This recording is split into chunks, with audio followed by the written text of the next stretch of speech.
बुद्ध, आम और बच्चे गौतम। बुद्ध किसी उपवन में विश्राम कर रहे थे। तभी बच्चों का एक झुंड आया और पेड़ पर पत्थर मारकर आम गिराने लगा। एक पत्थर बुद्ध के सर पर लगा और उससे खून बहने लगा। बुद्ध की आंखों में आंसू आ गए। बच्चों ने देखा तो भयभीत हो गए।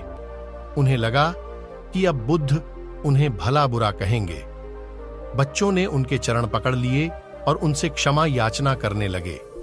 उनमें से एक बच्चे ने कहा, हमसे बड्ढी भूल हो गई है।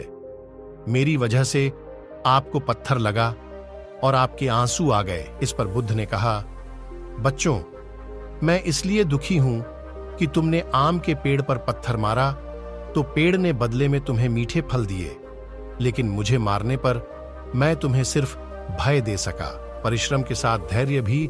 एक बार भगवान बुद्ध अपने अनुयायियों के साथ किसी गांव में उपदेश देने जा रहे थे। उस गांव से पूर्व ही मार्ग में उन लोगों को जगह जगह बहुत सारे गड्ढे खुदे हुए मिले।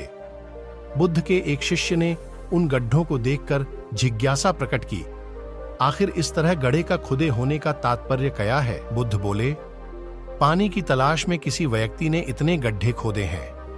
यदि वह धैर्यपूर्वक एक ही स्थान पर गड्ढा खोदता तो उसे पानी अवश्य मिल जाता, पर वह थोड़ी देर गड्ढा खोदता और पानी न मिलने पर दूसरा गड्ढा खोदना शुरू कर देता।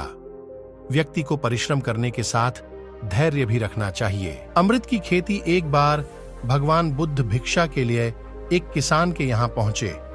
तथागत को भिक्षा के लिए आया देखकर किसान उपेक्षा से बोला, श्रमण, मैं हल जोतता हूं और तब खाता हूं। तुम्हें भी हल जोतना और बीज बोना चाहिए और तब खाना खाना चाहिए। बुद्ध ने कहा, महाराज, मैं भी खेती ही करता हूं।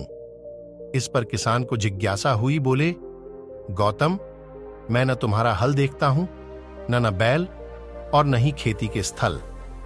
तब आप कैसे कहते हैं कि आप भी खेती ही करते हैं?